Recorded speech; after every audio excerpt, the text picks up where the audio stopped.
सरकारनं सांगितलं आहे की 8 महिन्यामध्ये पुढच्या या संदर्भामध्ये योजना जी आहे ती जाहीर केलेली आहे। बच्चू कडू यांच्या संदर्भामध्ये सगळी भूमिका आहे तुमची, त्यात आता तुमचं म्हणणं काय? असं आहे की बच्चू कडूंनी ज्या पद्धतीचं आंदोलन केलं, मी आधी सांगितलं आताही सांगतो, स्वतःचं राजकीय अस्तित्व निर्माण करण्यासाठी, राजकीय पुनर्वसन करण्यासाठी बच्चू कडूंनी आंदोलन केलं।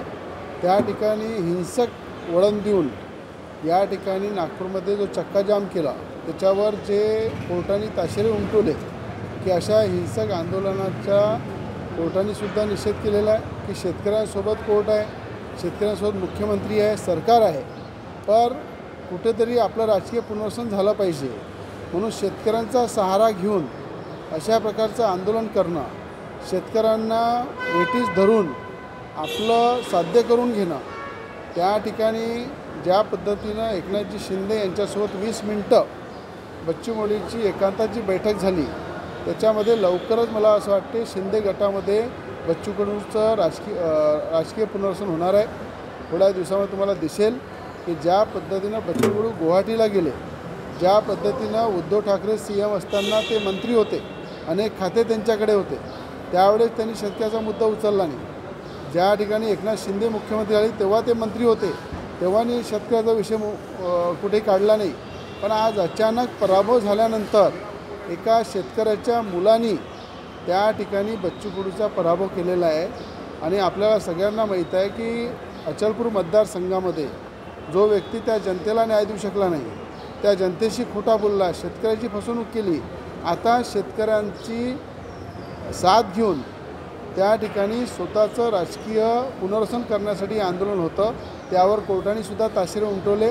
सरकार पूर्ण शेतकऱ्यासोबत आहे। मुख्यमंत्र्यांनी वारंवार सांगितलं की शेतकऱ्यांची कर्जमाफी आम्ही करणार आहे, त्याच्यात कुठली शंका नाही आहे। पण कर्ज 32,000 कोटी रुपये सरकारने दिल्यानंतर आज मला वाटते 1117 कोटी रुपये हे अमरावती जिल्ह्याला सगळ्यात आधी, म्हणजे अमरावती जिल्ह्याला मिळाले नुकसान भरपाईचे।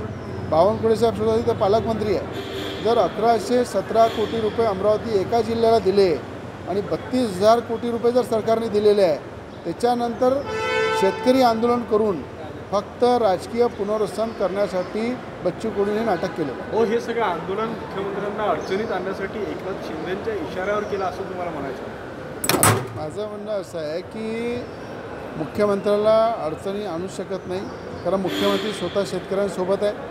शेतकऱ्यासाठी पहिल्यांदा इतकं मोठं पॅकेज, 32,000 कोटी रुपयाचा पॅकेज जो मुख्यमंत्री शेतकऱ्यांसाठी देतो नुकसान भरपाईसाठी, आणि त्यानंतर आम्ही कर्जमाफी करू हे सुद्धा मुख्यमंत्री म्हणतात।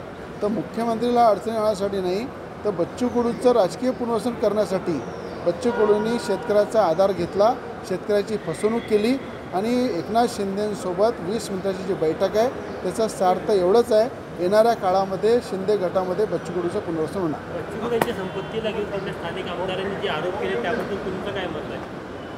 माझं हे म्हणणं आहे की हवाई महलचा तुम्ही एक छोटा व्हिडिओ पाहिला, जे 75 एकरामध्ये असा कुठला शेतकरी असू शकत नाही ज्याचं हवाई महल, ज्याच्यामध्ये स्विमिंग पूलपासून सगळ्या आधुनिक सुविधा, आणि 75 एकरामध्ये ज्याचं घर आहे, तिथले आमदार प्रवीण तायडे यांनी त्याचा पूर्ण खुलासा केला, पूर्ण त्याचा व्हिडिओ जाहीर केला।